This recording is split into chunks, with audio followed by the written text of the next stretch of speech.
Hello and welcome to the pre-show for another Bungie stream. We are here today to reveal Warmind, the second expansion to Destiny 2. This is a final mic check. We are adjusting our audio levels. You should do the same. This is the sound of my voice to use as a test pattern. I'm Deej, I will be your host. The stream will begin in approximately 4 minutes. Talk to you then.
Hello and welcome to the reveal stream for Warmind, the second expansion to Destiny 2.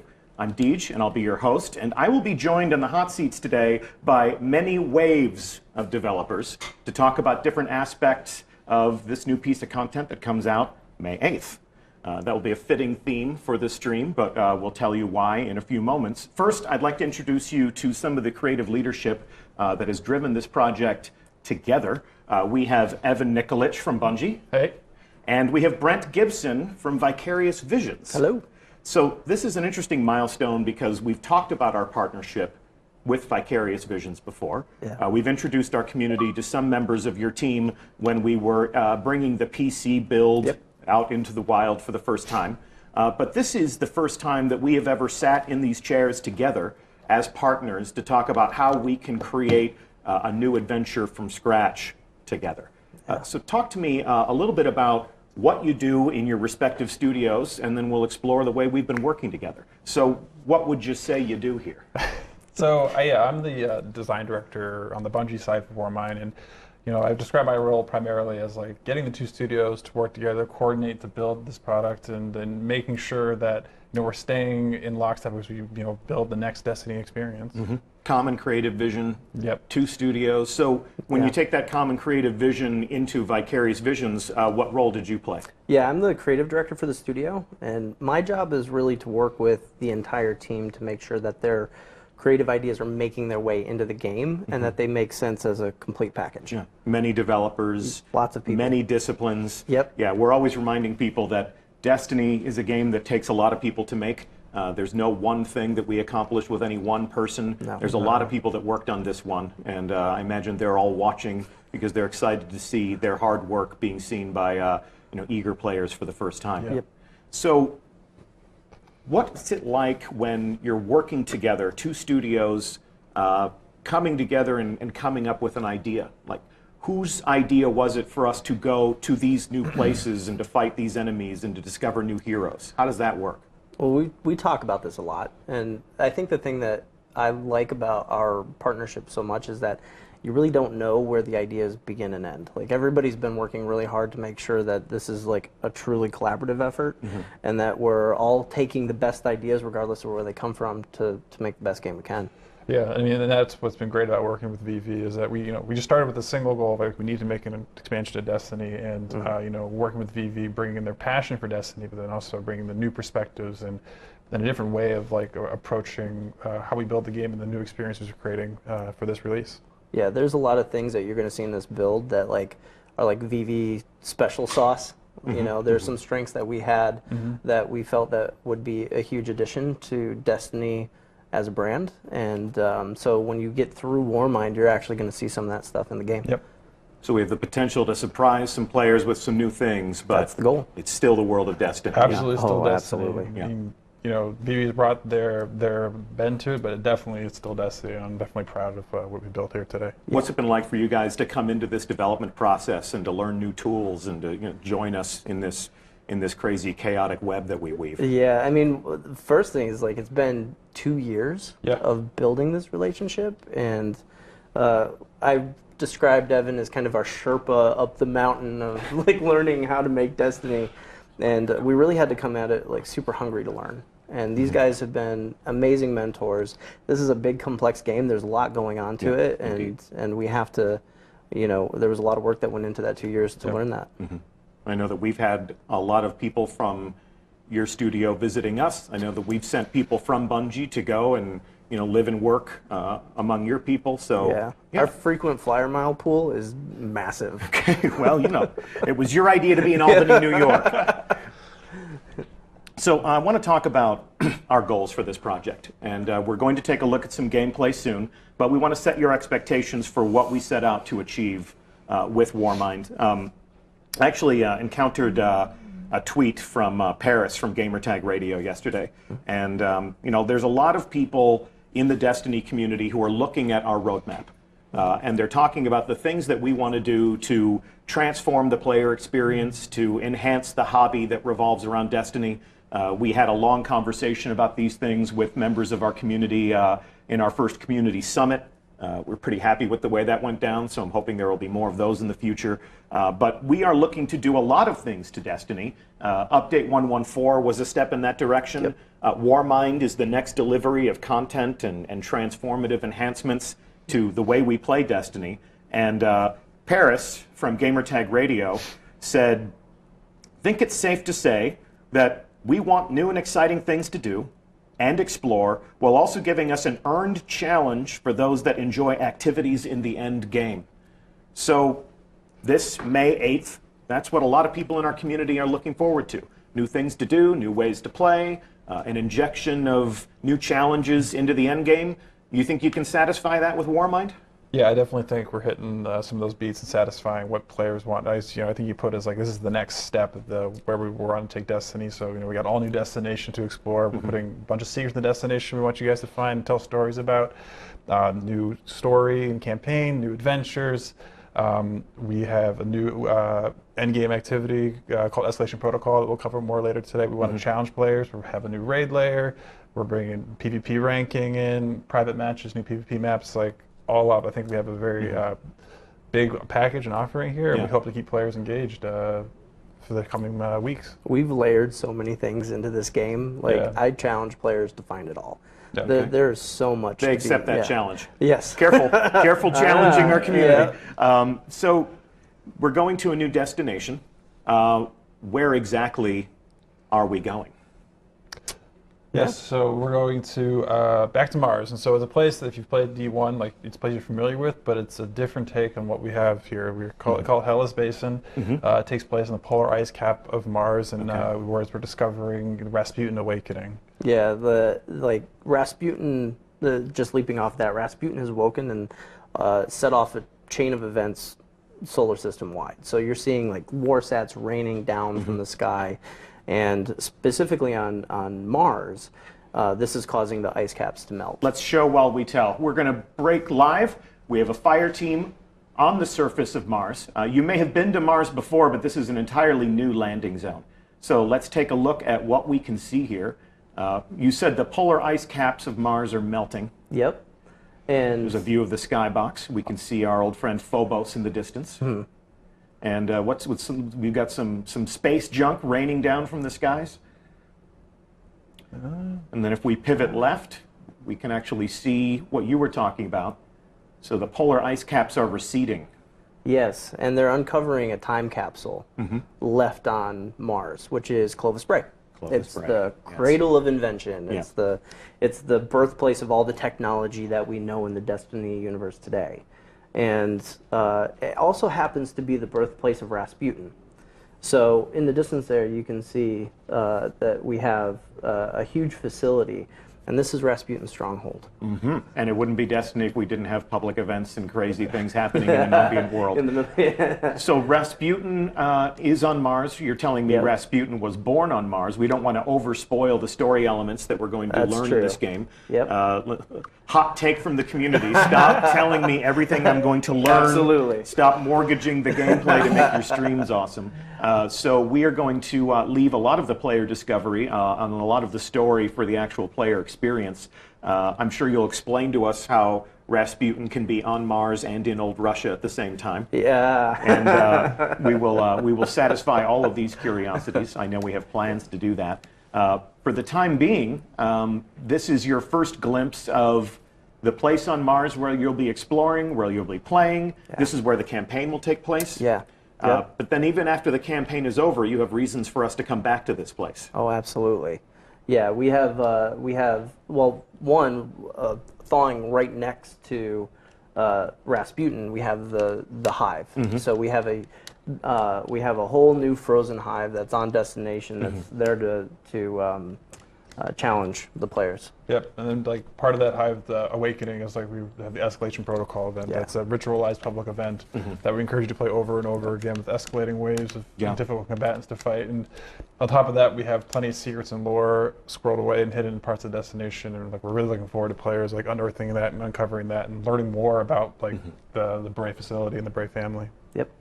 It's been an interesting construct of science fiction where you have the company Yeah. You have the corporation, and you have the evidence of commerce, whether it's Wayland-Yutani or whether it's the Tyrell Corporation. So Right. Clovis Bray is our own storytelling fictional corporation, and we're going to learn a little bit more about Clovis Bray, including some of the people that were involved in the operation of Clovis Bray. Is that right? Absolutely, yes. We're actually introducing Anna Bray. Anna Bray. Anna Bray. Okay. Yeah.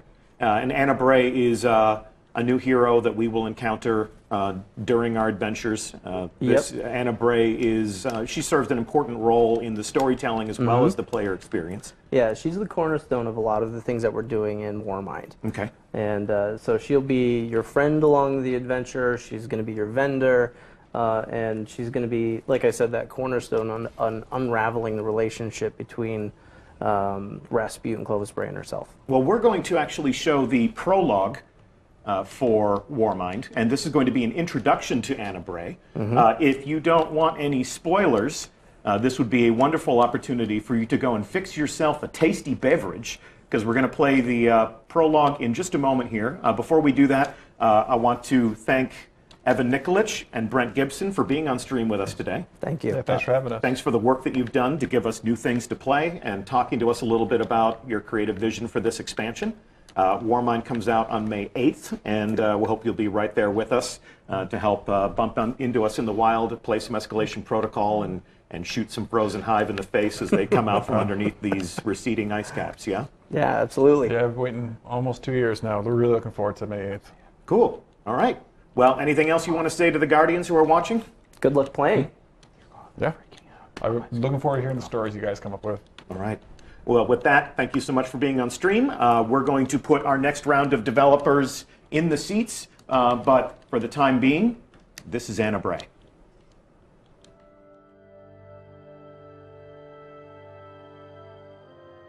Guardians aren't supposed to investigate their past. That's the rule. But I'm not good with rules. Not when there's this much at stake. The Clovis Bray tech in that building allowed us to colonize the system during the Golden Age. They, sought to create peace for all humanity. Which is ironic, because they also built Rasputin, the single most powerful weapon in the solar system. Either way, it's all been entombed on Mars since the collapse. Along with something far more terrifying.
So that was Anna Bray.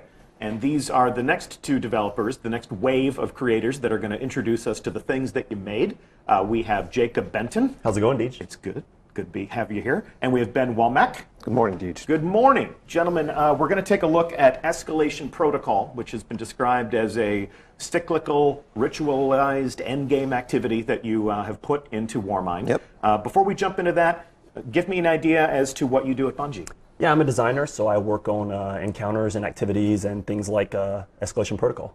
Okay. So I was the lead designer for this team that made Escalation Protocol, so I was there to help the team succeed and get all their talents up forward in the game. People can see it. So we're going to take a look at, we have a fire team all assembled to play Escalation Protocol. Before we do that, here they are in destination. Talk to me about your goals for this activity. What did you set out to create here? So the #1 goal was trying to make a challenging in-game experience that people really wanted to come back to and aspire to finish. We know that the community and a lot of friends and internally we've been wanting bigger challenges in the game. Yeah, like something we can go home and play at night and like really feel challenged by. Yeah, you've heard the community feedback that maybe Destiny 2 isn't hard enough. Yes, we've heard that. We heard This is your answer to that feedback. Yep. Yeah, this is one of our answers. Okay, just one of our answers to the feedback that Destiny could be a little bit more challenging. All right, anything else that you want to say about it before we take a look at it in action? Yeah, there's a couple cool features about it. It's has a lot of the characteristics of public events that you already see in public zones in Destiny, and that if it's running, anyone else can run up to it and engage with it and play. Like, we're really trying to get people to, join up even if they're not on the same fire team to overcome the same challenges. One big difference though is you can start it at any time as a player. Like, you can walk up and start it. It's not like regular public events where they're on a schedule. Like, you could be running this pretty much 24/7 if you wanted to. Okay, challenge accepted. Good.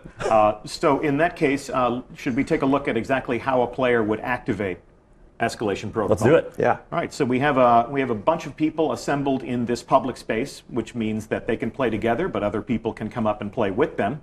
And with the interaction, what do we see rising up out of the ground here? So this is some technology that Rasputin has embedded in Mars around his area in the public zones. And whenever it activates, it draws waves of hive into the location. And Rasputin's doing this because he wants you to take all of them out before the device deactivates and the hive manage to escape. So he's trying to corral them in for you. And every single time one of those rises up, as you play the event more and more, it'll bring a stronger wave of hive with a stronger boss you have to fight. Yeah, like it starts out, moderately easy and then ramps up to get pretty difficult by the end of it. Yep. So let's talk about the structure of the event. Yeah, they just activated the event, and it plays out in waves. That's right. Yep. How many waves? So there's 7 total waves that you go through until you reach the end of the event. And the 7th one, it's no longer the just crashing like horde of hive. It is actually a unique boss fight that has a unique mechanic. And we're actually even one-upping that one more level because we have 5 unique bosses that are going to rotate every week. Okay. So each wave has its own boss. Right. And then the final wave has a final boss, and week over week, you have 5 of them, and we will face a different final boss week over week. Correct. And then once you've played for 5 weeks, you will have encountered all of them, and then it'll restart at the first one You can again. face them again. And some of the bosses drop things that other bosses don't. So Unique rewards to Exactly. specific bosses? Yep. Unique rewards to this activity, too. Okay. Yeah, there are things that drop from this activity that you can't get anywhere else in the game. So we are seeing people who are fighting with some weapons that we've never seen before, and we've seen the Graviton Lance before, but some of the other Guardians in this yes, fire there it team are using weapons that are specific to this activity. Talk to me about why I would want to play Escalation Protocol if I am a lover of new armor and new loot and different ways to fight. So the weapons are pretty insane. So you see right now they're using the shotgun, Ikelos shotgun. They have unique perks on them. So when he takes a melee on the enemy, and then he gets a damage bonus on his shotgun for a few seconds. It feels a lot to me like Fourth Horseman in some ways, which was one of my favorite weapons from D1. But it's kind of cooler because you melee to trigger it and then just unload on the guy. Yeah, and so that's only the first weapon. We actually have 2 other legendary weapons that are unique. We have a sniper rifle, which has a perk called box breathing, where if you aim down sights long enough before firing a shot, it'll then get a big damage boost to your critical hits. Okay. It's such a big damage boost, you're like, whoa, like, I can't believe I did that much damage with 1 bullet. And then it has triple tap on the gun besides that, so you can get some really good, like, high damage moments if you can make all those shots. That's one of the things that we've needed to add to Destiny 2 is specific activities that give us specific rewards, that have specific perks that help us excel in those activities. Yeah, that's another part of community feedback that we've been hearing loud and clear. We really want to deliver it with Escalation Protocol. And the armor set is super cool looking as well. It's very like Rasputin sort of themed. And when you have the full set in completion, it just looks pretty rad. And you're only going to get that armor from this activity. Correct. That's right. So talk to me about how the character progression is structured. If I'm playing Escalation Protocol, what can I expect to earn week over week? What can I expect to earn every single time I complete all 7 waves of the activity? So we have a few different reward systems that working at the same time inside of the activity. One of the, I think the most desirable one. Don't wave at the boss. That's a high value target that's messing with them right now. Okay. In the public space, like stuff collides like a really, really fun ways. But so we have several different systems. When you finish the wave 3 and 5, a chest will spawn that has more kind of normal public event type rewards in it, as well as chances of vanity items that you only get from this from Escalation Protocol. Yeah. The most desirable stuff comes from beating that boss at the end. Okay. We have 2 different systems. We have those guns we mentioned. I'm going to interrupt you. What do we got here? Oh my gosh. Okay, well this is the Hive sword. You may remember it from the first Destiny. Go get another one. Go get another one. Yeah, someone else can grab one too. Yes. So there are these shadow rifts that spawn, and you have to take those out, or a Hive aren't going to be drawn to the tower, and the time's going to expire. So when you go to take those out, there's a knight that spawns with a sword, and if you kill him, you can actually get the sword for yourself. Nice. It's happening right now. And this is exactly the same sword as we had in D1 that fans may remember from that game. So you can even you can use a super and use a smash, and you don't want to do it on exploding thrall probably. But you can also sword glide with the melee through the air. It's exactly the same. Yeah. I think it's a lot of fun, and it breaks up the encounters really well. It's also actually really important because some of these waves are going to just take a massive majors or other high difficulty targets, and they're going to just throw them at you all at once. So instead of maybe using your super or some heavy ammo, you can grab a sword and delicately try to carve your way through them. This isn't just about shooting Hive and shooting wave after wave after wave of Hive. You're seeing some interesting mechanics here. You're seeing some things that they'll have to work together to accomplish. You see, like you were saying, sort of the shadow rifts. You're seeing some of the crystals that are suspended up in the air. So, while we can leave some of that problem solving and some of that understanding to the people while they play, what would you tell them about some of the different complexity that you've added to the activity? One of the things we found is that things like melting point or even tether, as they're using now, are going to become pretty critical, especially as you move into later waves. So when we've been playing it, we regularly will stop before the playtest and coordinate, okay, what are you bringing? Like if I'm bringing Celestial Nighthawk, can you bring Orpheus Rig? And that stuff that hasn't really been needed ever in public spaces before is needed now to complete this. Yeah, when you aren't running someone with a melting point, or you aren't running Tractor Cannon with the new exotic update, has this amazing damage buff that it can give to targets, you're going to notice the difference. Cool. We're seeing some new items enter their inventory. Yeah. One of the items, he may have just gotten one of the armory codes. So you can get armory codes during the event and for doing other things on Mars and around the game. And you can spend those armory tokens to get a special weapon during the event that you're probably going to need at some point in order to progress forward. Yeah, we call it the Valkyrie, and it's basically like a incredible, I don't even know how to describe it accurately, but it's like a magical spear rocket launcher that destroys absolutely everything. Yeah. And those armory codes are going to be really important for when you're on the crux moment or time's kind of running out and you need to get that extra oomph to get through a wave. And you're going to want to use it at the right time, and it's going to make the difference. Should we debut that weapon on stream, or should we save it for the players to discover when they play for themselves? Well, grab it. Yeah, grab it. It's almost too good not to use. Here we go, and we're up. This is the Valkyrie. You can see the Rasputin-style tech on board. It's a melee weapon. It's a ranged weapon. And it only lasts a short amount of time. So use it wisely. Yeah, use it wisely. You want to bring it out maybe when the boss for the wave comes out, or when a huge amount of ogres spawn, for example. That was a good moment for theatrical demonstration purposes. Maybe not the best tactical moment. I'm not going to criticize the person playing. We're showing and we're showing here. We're showing and telling.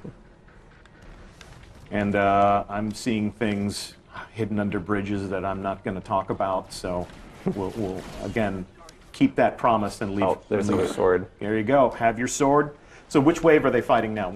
So they're in the third one right now. Okay. There's 7 total. Seven total. And they've been getting through these pretty readily. Keep in mind that we're using high-level characters right now. We have had streams before where we wanted to prove the activity was hard, and what happened was our audience watched people die again and again and again and again. We actually started testing this out like that. We had them at like the proper level. Yep.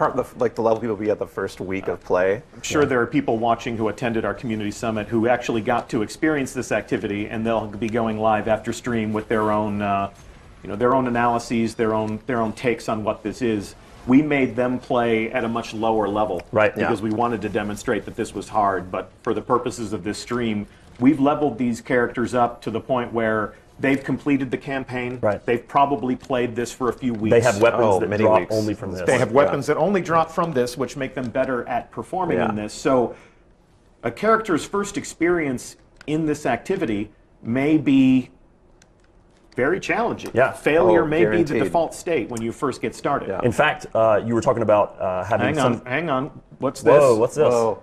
So here we have Cosmo is demonstrating some of the different armor that we can take a look at. And the best way to show off your armor to yourself is to do some emotes. And we now have an emote wheel. I think you're a little bored with all those green emotes, but we can definitely get you some better emotes through your commitment to the game. Oh, you can see the amazing helmet that you get only from Escalation Protocol. Yeah. So we've got the new emote wheel. That goes in for every single player of Destiny. It's one of the Season 3 upgrades. Escalation Protocol is exclusive to Warmind. That's right. That's correct. And just to recap, rewards that are specific to the activity. That's right. You made it real hard. In fact, what was the feedback you got at the summit? So actually, Jake, at the summit, they were finding it difficult, but the feedback we got was that they would prefer if it was even more difficult. And we were really close to being locked down, but we managed to squeeze in one final change specifically based on the community feedback from the summit to make it even harder. Yeah, the day of the summit, right afterwards, Jake and I went back up to our desks and got cranking on making a change and getting all the right channels involved for it. And so now it'll be even harder. It's what people asked for. So. Yep. Well, we're about to find out. We're about to find out if people should have been more careful about what they wished for. So this begins on May 8th, along with Warmind. It must be said that you need to finish the Warmind campaign before this is even available to you. Right. Correct. Though, if someone else has actually started it, you can engage and follow along even if you haven't finished the campaign, which, you're probably going to help make a difference by being there. You're also going to be probably kind of wrecked. It's because you will be lower level, but at the same time, people can res you. Your bullets will count. So by all means. Yeah. Okay. Well, this is all waiting out there in the wild, and people can dive in after they finish the campaign or during in progress if they want to get punished. We call it Escalation Protocol. We will actually leave this activity now and leave the rest for discovery by our players. So this fire team can go back to orbit for the next act of our reveal. Gentlemen, thank you so much for the hard work that you put into this, including rapid responses to community feedback in what was literally the 11th hour. Glad to see you collaborating with some people in our community to make sure that you dial it up to 11 at their request. Yeah. Oh, yeah. We did it. It's fun for us, too. Awesome. Anything else you'd like to say to the Guardians in our audience before we move along to take a look at the Crucible? Looking forward to playing it with everyone. Yeah, looking forward to seeing you out in the world and doing Escalation Protocol. Okay. Well, gentlemen, thank you so much for being on stream today, and we will talk to you again about this once we get some player stories coming at us from out in the wild. Thanks, Deej. Can't wait. Up next, we're going to take a look at some updates for Season 3 that are about to hit Destiny. And to accomplish this, let's introduce you to two combatants in our fire team that will be sparring in this live fire exercise. You should know Cosmo by now, your friendly community manager. What's up? As well as Kevin Yanis, who is a designer on the Crucible team, who you may remember from our most recent Bungie bounty. Gentlemen, good morning. Good morning. Good morning. So you have the comm. Talk to us about what you'd like to reveal today, and then we'll get to playing some games. So today, the Crucible team is going to talk to you about two important features coming in Season 3. Both of these are available to all players of Destiny, regardless of Warmind ownership, and those are Crucible Ranks and Private Match. I'm going to open up with Crucible Ranks here. So starting in Season 3, all players are going to be invited to the world of Crucible ranks, and you're going to have a choice of 2 ranks, which really dictate like how you're going to play and how what type of investment you're going to make into the game. So there is the Valor rank, which is a progression rank that goes up when you win, up when you complete matches, and winning helps you move up faster, but there are absolutely no loss penalties. This is more a reflection of your time commitment. This is something you can go in, kick back, relax, and make progress towards something. So everybody can get in and rank up a little bit and kind of progress through. Absolutely. And you're going to find this rank actually featured on a quick play and all of our rotating playlists. And then we have the Glory rank here, which is which is attached strictly only to the competitive playlist. And this is a rank that goes up when you win and down when you lose. It's all about performance. It's all about the W's. So if you can win, if you can close out those matches, we're going to reward you for it. And what do we stand to gain? What if you lose? You go down. Oh. You go down. You really want to stay in the game as well, because if you leave early, you're going to get hit with the loss. Each rank features a form of streaking. So Valor, as you can win consecutively, you'll earn more points up to a cap, and that'll reset back down. Streak bonus. Correct. There's streak bonuses. Glory features the same type of streak bonus, but it also features a loss streak, which means if you're losing a lot, it's going to hurt more. Oh. And that also caps out as well. Okay. And that's there, to add a little bit more of the risk of playing a competitive match, but I believe players who wanted this type of system wanted that type of risk. And speaking of rewards, am I getting anything other than this? You're absolutely getting stuff. So starting in season 3, we're actually changing up the way Crucible rewards work entirely. When you go to Shaxx, as you will be required to when you first log in on season 3, you'll be presented not only with a welcome package that contains 2 amazing emblems, but you'll also be presented with the entire slew of rewards and exactly how to get them. Oh, cool. Some of them are attached to reaching ranks. Some of them require reaching a rank and then completing a challenge. Something like pulse rifle kills or hand cannon headshots, sniper headshots, redeeming engrams, or resetting your Valor rank. So if players were to max out their Valor rank, they can decide, if they want to reset it, begin that journey anew. And that will actually be one tracked in an emblem, but also be a way that you unlock certain rewards. So if I see somebody that has like 735 resets, we know that they played a lot of Crucible. Yes, and it is uncapped. So you play as much as you want, play as much Valor as you want, earn as much Valor as you want, and we will showcase that. So these are the 2 emblems you get for completing that intro quest, and as you see here, the Valor Season 3 emblem tracks the number of Valor ranks you've completed. So I like emblems, but is there any sort of rewards that I can actually use? Yes. I'll get to that in just a second. Okay. The Glory emblem here, for those of you who are interested in the Glory rank, actually tracks your rank points in real time, which means this is exactly how much you have slapped on if you want to peacock a bit, show off. But yes, if you want a tangible reward, there's already a series of brand new guns that you're going to be able to earn from completing ranks and earning ranks. But there's specifically one gun each season that we're going to deliver that's going to be the chase. It's for Season 3, that's Redrix's Claymore. And this gun is unlike many guns because it features a new perk called Desperado. So as you see here, it has barrel traits. It has Outlaw, fan favorite, which is actually getting buffed in the 1.2.0 patch so that it refreshes every headshot kill. No cooldown. And Desperado, well, that's synergistic with it. So reloading while Outlaw is active is going to increase your rate of fire. But unlike other rate of fire perks we've made in the past, this one does not lower your impact, which means you're still getting the crispy 3 burst. You're just getting it faster. So, wow, okay. To see it in action. Yes, you will. This gun is attached to the Fabled rank in Glory. So for those of you who want to earn this, you have to set your sights on Fabled, make your way there. So we're not just giving that to everybody. Absolutely not. This is going to be, I predict, one of the harder rewards to earn. If you see somebody with this, you know they're good, and you know they've earned it. So, with that said, let's take a look at Private Match. Yes, it's back. Yes, it's pretty insane. So Private Match is back. It's everything you have known and loved about the Destiny 1 Private Match with some of our new game modes, and we've heard the feedback for certain about some of the options not necessarily fitting people's preferences. So we've done things like stripped out time of day and stuff like that, so that they're more focused on game options. So what are we playing today? So today we're going to be playing one of the two maps, which one of those maps is Meltdown. We won't be playing that today, but we will be looking at Solitude. Solitude is a brand new map that does require warmind ownership. As with any DLC map in private match, you need to have ownership to But actually if I'm playing play. in the playlist, I'm good to go. Good to go. And that is actually a survival map. It's one we built for survival. It plays very well in survival. We're very excited. And we're going to play a little bit accelerated today. We're going to put rounds to win at 2. Okay. Team lives. 6, which is the playlist version. We sped it up a little bit just to get it a little more snappy, but today we're going to be playing 6. So we're going to play Solitude Survival, and we're going to show off some new sandbox stuff. Let's do it. Boom. Cool, thanks guys.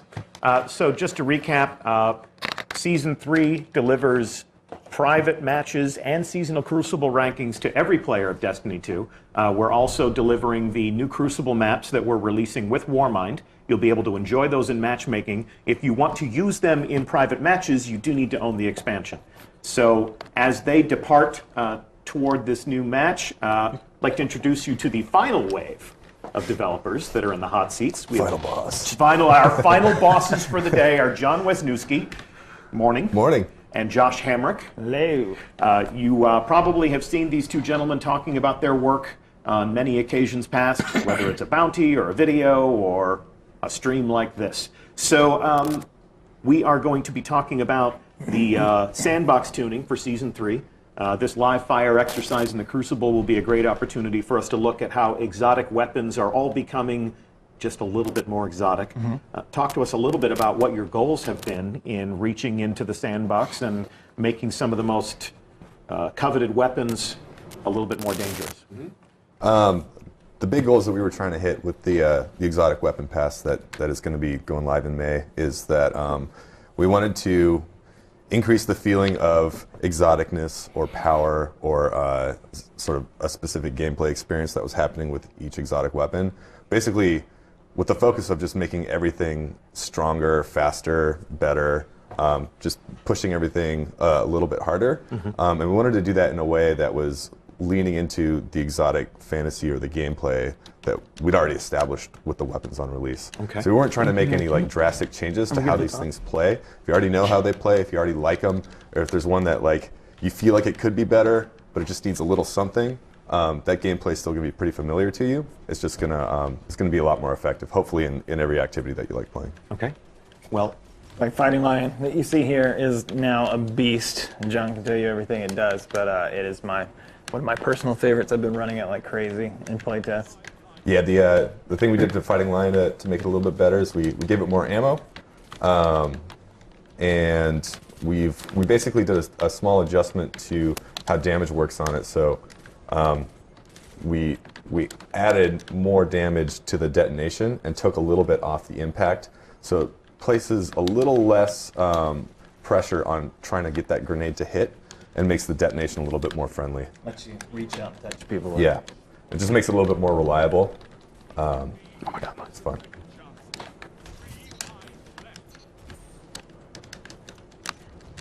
So some hot potato action for me just now. this design pass, did it include all of the exotic weapons, or did you pick some very specific targets that you wanted to focus on? Almost all of them. There's only a handful that didn't get touched, and because we felt those ones were already playing pretty well, or already getting relatively positive feedback from the community, and because we did have a limited amount of time, we wanted to make sure we were hitting all the stuff that really needed a good pass. Yeah. Yeah. So if Fighting Lion is one that you're really enjoying, Josh, John, what are you looking forward to getting your hands on when the 1.2.0 update kicks off Season 3? I'm really excited about the Graviton Lance. We talked about it a whole bunch, but I think that one just came together really nicely. I think it's going to be a really good weapon for all activities. Yeah, it's going to be great. I think it'll definitely, in the PvP world, it'll definitely give Vigilance Wing a run for its money, for sure. Well, we are in the PvP world right now, so maybe we can see a little bit of Graviton Lance. Oh, another thing, while I remember, another thing we did to Fighting Lion to make it a little bit better is if you are still, it just has more ammo now, if you are still feeling some ammo pressure, if you get a kill with the grenade, it guarantees a special ammo an energy ammo brick to drop. Cool.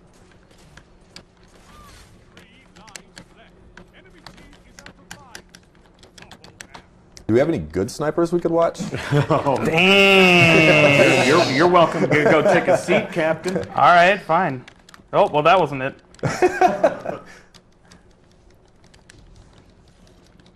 Switch something out.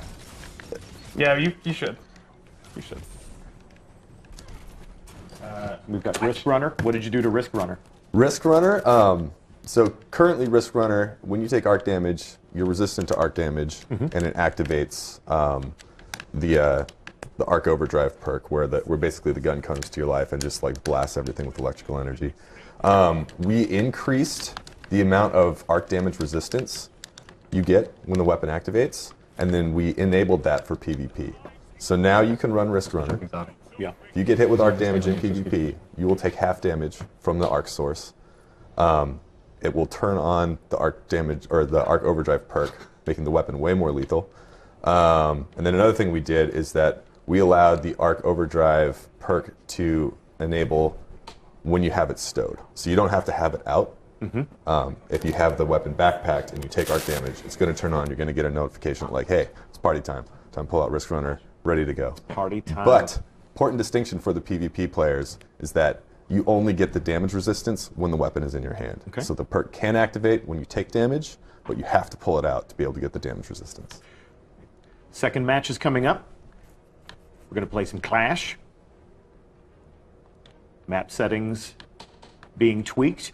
Saw that Skyburner's Oath had been equipped. Yeah. Skyburner's Oath has actually been a favorite of mine. I've used it in Crucible, which is rare for me to use a scout in Crucible. What have you done to my baby? This got the most, probably one of the biggest changes. Yeah, it took a long time. It took a long time to like really dial in how the projectile was going to work. But basically, we talked about this in the TWAB a little bit ago, but Skyburner's Oath had, sorry. I'm kidding. I'm just kidding. I'm just kidding. I'm just kidding. It's an inside joke. It's an inside joke. Skyburner's Oath had it had a relatively like good amount of utility and power. It was a pretty strong weapon. It just didn't have any spectacle. When you used it, it just sort of felt like one of the other legendary guns. Even though it was pretty strong, it's pretty effective for most activities. Yeah. And so we just kind of wanted to give it some sparkle, some pizzazz. And so what we did is we sort of like looked at the duality nature of the weapon, where it fires fast from hip and then fires slow when you ADS. And we just sort of like, okay, let's make a more distinctive separation here between hip fire and aiming down sights. So now aiming down sights is going to behave like it did, fire slow, high impact, precision damage. We put explosive rounds on the weapon, so anytime you hit with any playstyle, it's going to explode and do some damage. But then for the hip fire, what we did is we slowed down the projectiles, and we sort of like put a little bit of gravity on them, so you're kind of lobbing these like, almost feels like a rapid fire grenade launcher. Okay. And then we put some, the first attempt at doing that was like, okay, this is fun. Like I can see the sort of the feeling of how this is going to work, but it was pretty hard to actually like hit targets with a slower projectile. So we're like, screw it, man. We're trying to make exotics strong and awesome. Let's put some tracking on this thing, so you kind of don't have to aim all that much. Target-seeking rounds. Yep. All right. The first version of that was strong. It was insane. Show me those It was really strong. That's nasty. It would track you down. Yeah. Oh, look at that. Look at that. That is awesome. That's going to be fun, man. That is going to be fun. Yeah, definitely great to like how Kevin's using it here. It's a really fun weapon to use as a warlock. It's sort of you're like strafing through the air and just sort of raining fire, almost like you're some kind of sky burner. Oh God! Look at that. Have fun with your Wow. puns. Have fun with your groan-worthy puns. Oh, You got caught What up. was that? that was hard light. And what have you done to hard light? Hard light, we basically gave it the same functionality that Borealis has now, where you can hold down you can hold down the reload button to change damage types on the fly. Okay. And then we did something that I'm really excited about. So one of the things that people know and love about hard light, of course, as you can see there, is that it bounces willy-nilly all over the place. Indeed. The utility of that is not super strong. There's a lot of spectacle there. It feels like a laser light show, but trying to actually pull something off with that has been difficult. So what we did is, with hard light now, every time a bullet ricochets, it gets double damage. So if you're bouncing stuff around the corner, you're going to be doing twice as much damage. A little bit harder to hit, but when you do get the hits, it's going to pay off. Blind firing, high risk reward. And I am really excited to see what kind of montage material we can get from people doing trick shots, bounce shots, like shooting at the ground in front of somebody to have it bounce up and hit them and then melt them instantly. Right. Well, as much as I'm loving the Skyburner's Oath exhibition here, I'm wondering if we can get, as much as you've talked about Graviton Lance, I wonder if we can get a Graviton Lance equipped on that character. Thank you so much. This is going to be disgusting. Okay. Kevin's and why going to will destroy this be these guys. why will this be disgusting? It's just good. Like we use the power of math to make sure the time to kill on Graviton is pretty competitive. So, yeah, time to kill has been a frequent topic of conversation in our community. How does Graviton Lance specifically answer that question? You said the power of math. You're just making this weapon more lethal, more power. Well, look at that. So basically, so one of the things we did to Graviton is we made it a 2-round burst instead of a 3-round burst. So the first bullet's a little bit weaker. The second bullet is much stronger with a little bit harder kick. But that's one bullet less that you have to fire, so it's already got a competitive advantage against other pulse rifles. And as we were making these changes for May, changes were also happening in tandem for the Go Fast update, which we released a little bit ago. And as most people know, pulse rifles got a significant buff. And when those changes sort of like rolled our way together, and we play tested, we were like, holy crap, this thing's amazing. And then it was sort of one of those moments where like, do we change it? Do we keep it? What do we do?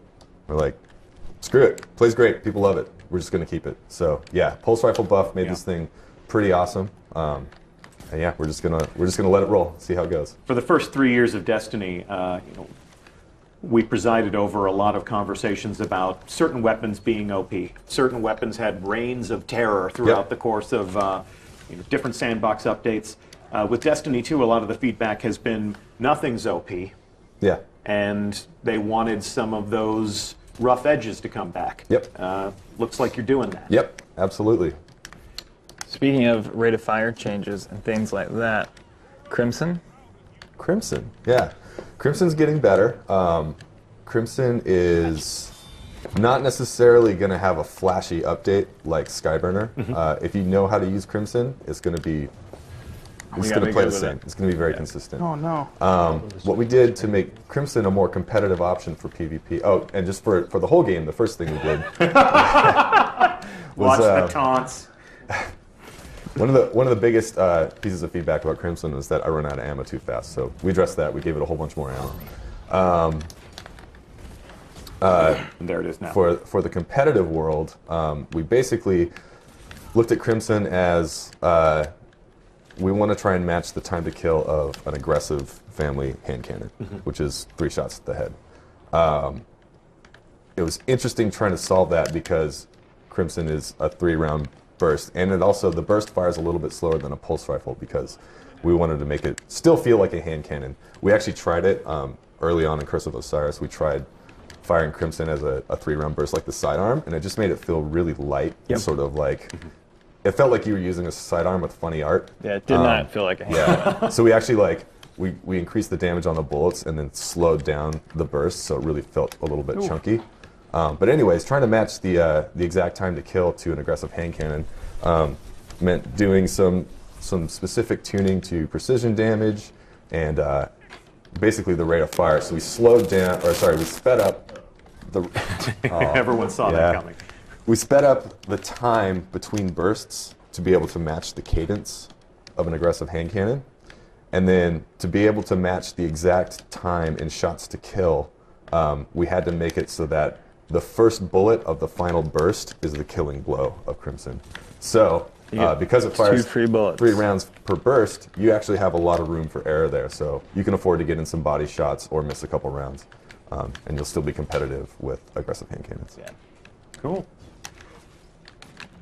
If you were to place a bet What gun do you think is going to be a standout? Uh-oh, there it comes. Yeah. Are you going to go to Sturm? You're not going to go Rat King? All right, your choice. Your choice. We're talking about hand cannons. See if we can get some of those crispy two taps. Give me some crispy two taps. Not bad. There Not we go. Bad at all. He's got it primed. He's now got a primed overcharge bullet, which means he can get a 2-shot kill if he doesn't miss.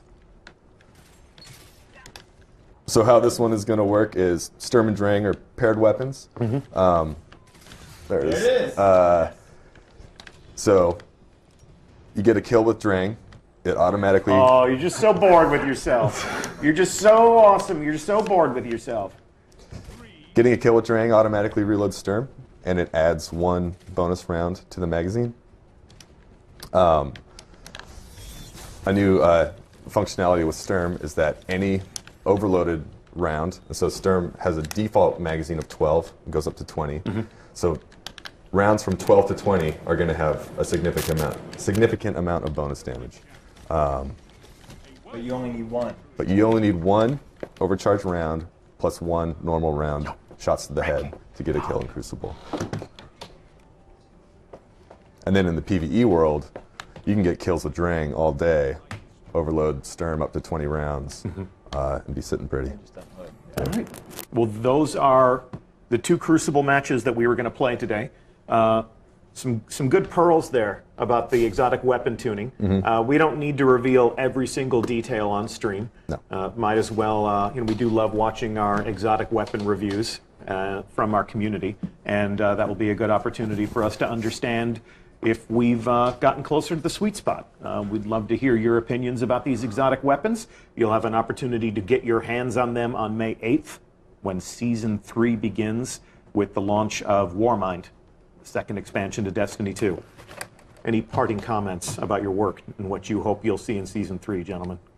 I'm genuinely excited. It was joy working on this, like just making everything a little bit cooler and a little bit better. I can't wait for people to get their hands on it, and if it's not good enough, let us know. Do another pass. Hopefully it is. Looking forward to the videos that come out. We also finished fixing the sniper scope bug, and so snipers out there, like, your time has arrived. Super excited about the montages and stuff that will show up. Cool. Yeah, and all this. So, yeah. All right. Well, this begins a larger conversation about Warmind and Season 3. That conversation will continue.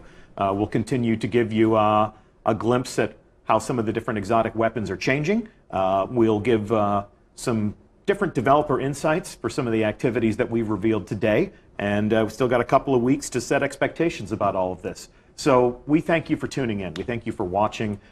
We're looking forward to seeing you play Warmind. We're looking forward to bumping into you out in the wild as we play some Escalation Protocol. And of course, there's an entire new campaign, an entire new story to tell, and I hope we haven't spoiled too much of that for you. I'm Deej from Bungie. It's been my pleasure to host today, and we'll begin this conversation again soon.